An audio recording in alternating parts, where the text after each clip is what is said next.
போகலாம் அப்படியே போனால்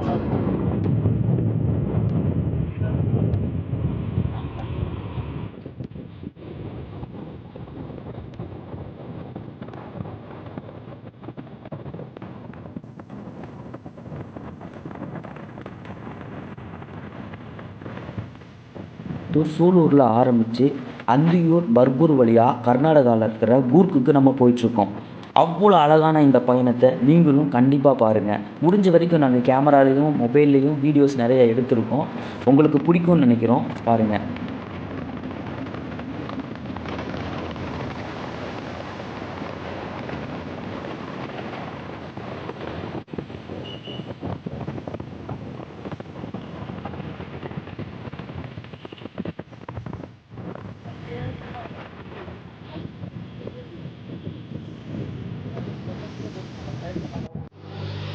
கரெக்டாக நம்ம சூலூர்லேருந்து 4 மணிக்கு காலையில் கிளம்புனோம்.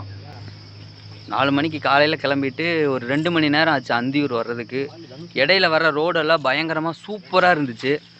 ஸோ இப்போ நம்ம இருக்கிற லொக்கேஷன் பார்த்தீங்கன்னா அந்தியூர் செக் போஸ்ட்டை கடந்து ஒரு 3 கிலோமீட்டரில் நிற்கிறோம். ஸோ இங்கேருந்து இந்த இடத்துல ஒரு வியூ பாயிண்ட் இருக்குது.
ஐயோ, இங்கே அருமை பயங்கரமாக இருக்குங்க, செம்மையாக இருக்கு.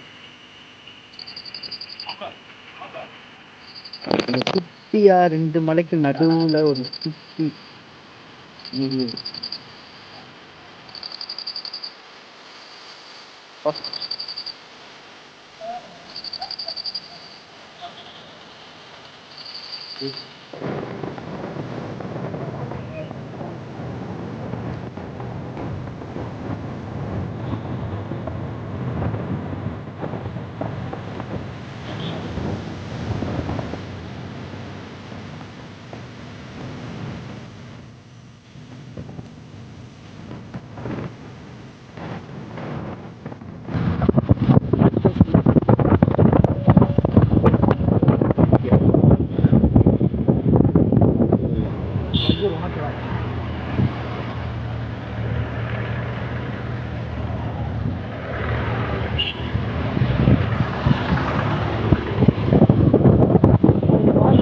வந்து பர்கூர் வாசராகம்.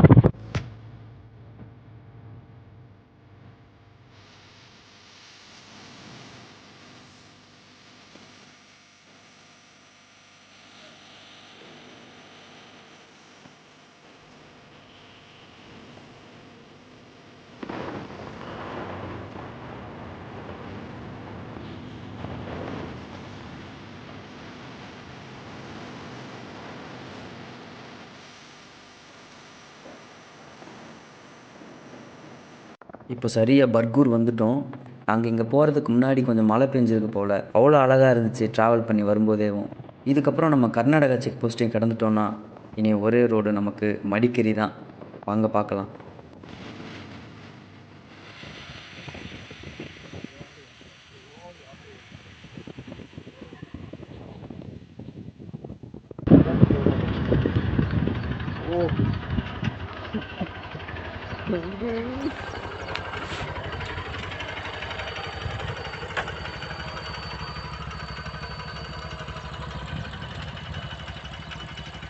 வேற மாதிரி இருக்கியா? போடு, 2 குத்தா போடு, போடு போடு. அர்னி ப்ளஸ் சொல்லி சடனாக கேட்டால் இப்படி பாருங்க, இது வந்து பர்கூருக்கு அடுத்து தட்டக்கரைன் ஏரியா. பார்த்தீங்க அப்படின்னா ஒரு சொர்க்கம் பாருங்கள், சொர்க்கம். வீடுகள், அந்த பச்சை பசேல் இடம், மேலே பாருங்கள் பனிமூட்டம். ஆசம், அருமையான ஒரு ஏரியா. சுற்றியும் காங்கிரீட் கட்டடமான வாழ்க்கையை பார்த்துட்டு இப்படி ஒரு இடத்த பார்த்தா யாருக்கு தான் பிடிக்காது? ஐயோ சீரியஸாக அந்த இடத்துல எங்களுக்கு இருந்த சந்தோஷத்தை எங்களால் வார்த்தைகளால் சொல்லவே முடியலைங்க. அவ்வளோ அழகாக இருந்துச்சு அந்த இடம். நம்ம மனசில் எவ்வளோ பாரம் இருந்தாலும் இந்த மாதிரி இடத்த பார்க்கும்போது கண்டிப்பாக நமக்குள்ளே ஒரு அமைதி உருவாயிருங்க. நம்ம நல்லா ரிலாக்ஸ் பண்ணிக்கலாம். அப்படி ஒரு இடம்தான்.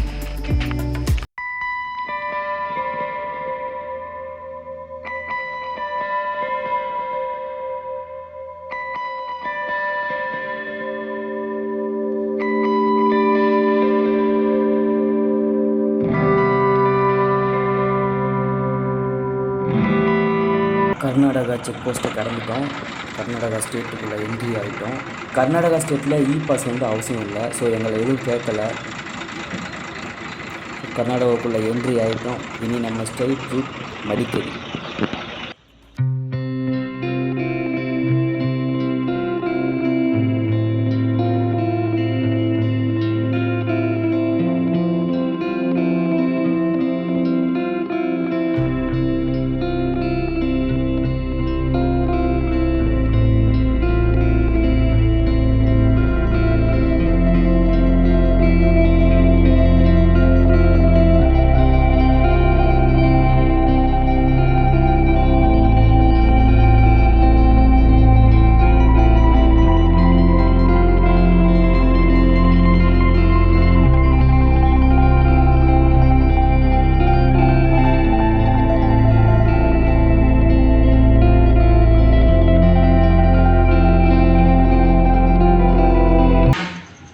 చార్జ్ కోట్ చేసుకుందాం అది ఇది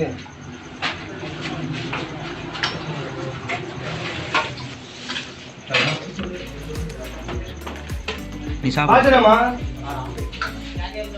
బా మాస్తుంది బా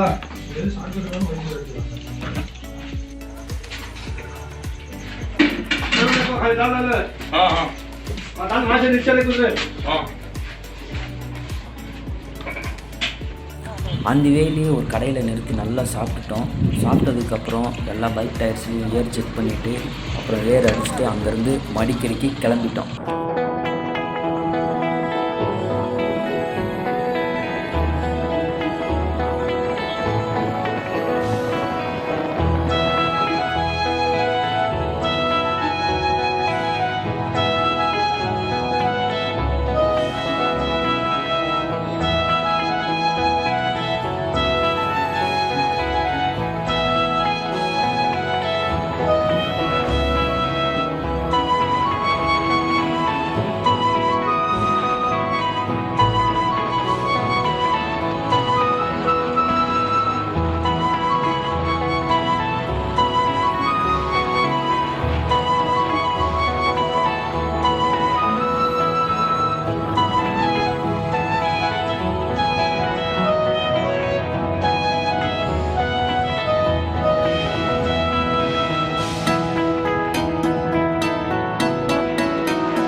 காலையில் 4 மணிக்கு வந்து சூலூர்லேருந்து இந்த ட்ரிப்பு ஸ்டார்ட் ஆச்சு. இந்த ட்ரிப்பு வந்து ஆக்சுவலாக வந்து 2 days ட்ரிப்பு தான். ஸோ இந்த ட்ரிப்பை வந்து பிளான் பண்ணுறப்போ எப்படி பிளான் பண்ணோம் அப்படின்னா 2 ரூட் காமிச்சது எங்களுக்கு. ஸோ அதில் வந்து இது ஒரு புதுவித எக்ஸ்பீரியன்ஸ் இருக்கட்டும் அப்படின்னு சொல்லிட்டு நாங்கள் வந்து அந்தியூர் பர்கூர் ரூட்டை சூஸ் பண்ணோம் கர்நாடகா வர்றதுக்கு. ஸோ நாங்கள் காலையில் 4 o'clock ஸ்டார்ட் பண்ணி டேரெக்டாக அங்கேருந்து அந்தியூர் வந்தோம். அந்தியூரில் ஒரு டீயை சாப்பிட்டுட்டு அப்படியே அங்கேருந்து மேலே பர்கூருக்கு ஸ்டார்ட் பண்ண ட்ரிப்பை. ஸோ வர வழியில் ஒரு 2 வியூ பாயிண்ட் வந்து ரொம்ப நல்லா இருந்தது, நேச்சராக இருந்தது, கிளைமேட் வந்து அருமையாக இருந்தது. ஸோ அங்கே நின்று நாங்கள் எங்களுடைய நேரத்தை கொஞ்சம் டைம் ரிலாக்ஸ் பண்ணிவிட்டு ஸோ அங்கே இருக்க இயற்கையை ரசிச்சுட்டு அப்படியே அங்கேருந்து நாங்கள் மைசூருக்கு கிளம்பி வந்தோம். ஸோ மைசூர் ரீச் ஆகிட்டு அங்கேயும் ஒரு டீயை சாப்பிட்டுட்டு கொஞ்சம் ரிலாக்ஸ் பண்ணிவிட்டு வண்டிக்கு 2 வீலர் கொஞ்சம் ஓய்வு கொடுத்துட்டு ஸோ அங்கேருந்து அப்படியே டேரெக்டாக மடிக்கேரி வந்தோம். மடிக்கேரி ஈவினிங் வந்து ஒரு 3:30க்கு வந்து ரீச் ஆகிட்டோம். ரீச் ஆகிட்டு இங்கே வந்து கொஞ்சம் ரூம்ஸ் பார்க்குறதுக்கு கொஞ்சம் அங்கங்கே டைம் எடுத்தது. ஸோ 5:30க்கு வந்து ரூம்ஸ் எல்லாம் கிடச்சி கொஞ்சம் ரிலாக்ஸ் பண்ணோம். ரிலாக்ஸ் பண்ணிவிட்டு இந்த ஏரியாவில் எப்படி இருக்குன்னு கிளைமேட்டை பார்க்குறதுக்காக வெளியே போனோம். ஒரு 7 o'clock போயிட்டு வழக்கம் போல் ஒரு டீயை சாப்பிட்டு அப்படியே வந்து நைட்டு டின்னர் முடிச்சுட்டு வந்து ரூமில் ரெஸ்ட் பண்ணோம். இதுதான் நாங்கள் தங்கியிருக்கிற ரூம். இந்த ஹோட்டல் பேர் வந்து ஹோட்டல் லீகூர். இங்கே வந்து இந்த சீசன் டைம்னால வந்து அமௌண்ட் வந்து கொஞ்சம் ஜாஸ்தியாக இருந்தது. ஸோ பேச்சுலர்ஸ்ன்றதுனால வந்து அவர் கொஞ்சம் ரேட்டை கம்மி பண்ணி 6 பேருக்கு வந்து 1800 அப்படின்னு சொல்லி ரூம் கொடுத்தாரு. ஸோ இந்த ஹோட்டலில் வந்து நல்லா நீட்டாக தான் இருக்குது, கொஞ்சம் வரவங்க வந்து ஸ்டே பண்ணுற மாதிரி தான் இருக்குது. ஸோ ப்ரைஸும் வந்து கொஞ்சம் பட்ஜெட்டில் தான் இருக்குது. இப்போ நம்மளுடைய அடுத்த லொக்கேஷன் அப்படி என்னன்னு பார்த்தீங்கன்னா இங்கேருந்து நியர்பை வந்து மண்டல்பட்டி அப்படின்னு சொல்லி ஒரு 20 kilometers ஒரு பிளேஸ் இருக்குது. ஸோ அந்த பிளேஸ்க்கு தான் இப்போ நம்ம இங்கேருந்து மூவ் ஆக போகிறோம்.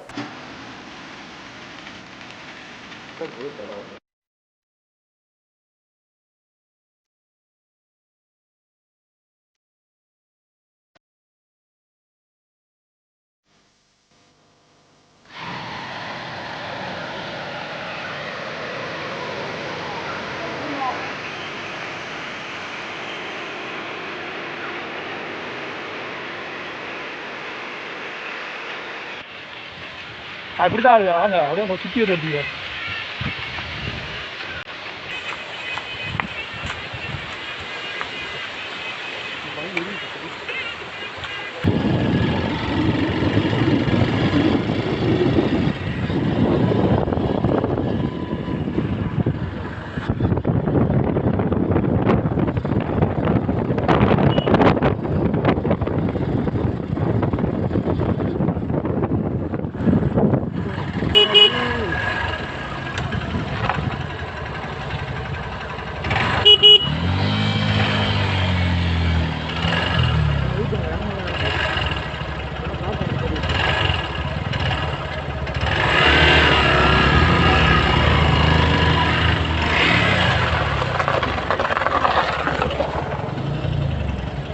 இருக்குங்க இரு.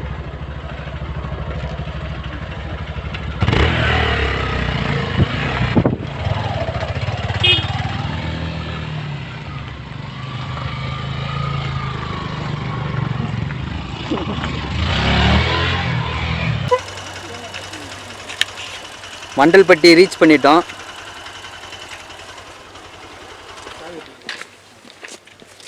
ரோடு தான் டப்பு கொடுத்துருச்சு இடையில, ஜஸ்ட் மிஸ் கீழே விழுல. நான் பங்காளி வந்துட்டு பிக்கப் பண்ணிட்டாரு. சில இடங்கள் அப்படி தான் இருக்கும், நம்ம கரெக்டாக மேட்ச் பண்ணி வந்துட்டால் பிரச்சனை இல்லை. மண்டல்பட்டி ஒரு வழியாக ரீச் பண்ணிட்டோம். இங்கே நிறைய பைக் ரைடர்ஸ் வந்திருக்காங்க. 4 வீலர்ஸில் கம்மியாக தான் வந்திருக்காங்க, ஆனால் பைக் ரைடர்ஸ் தான் நிறைய பேர் வந்திருக்காங்க. சூப்பராக இருந்துச்சுங்க. இடையில வந்து அந்த ரோடெல்லாம் வேறு மாதிரி ஒரு எக்ஸ்பீரியன்ஸ் கொடுத்துச்சு.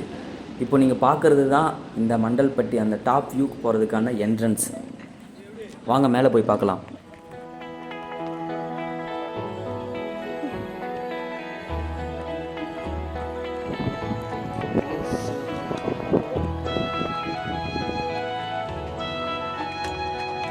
நிறைய ட்ராவலர்ஸ் வர ஆரம்பிச்சிட்டாங்க.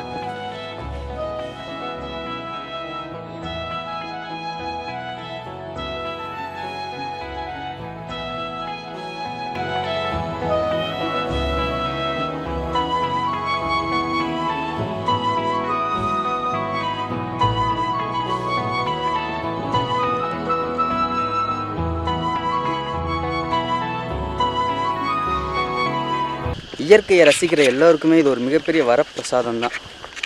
இது அவ்வளோ அழகாக இருக்குங்க. பச்சை பசேல் போர்வையை விரிச்சு விட்ட மாதிரி இருக்குது ஏரியாலாம். எங்கே வரைக்கும் நம்ம பார்க்குறோமோ அங்கே வரைக்கும் பசுமையாக தான் இருக்குது.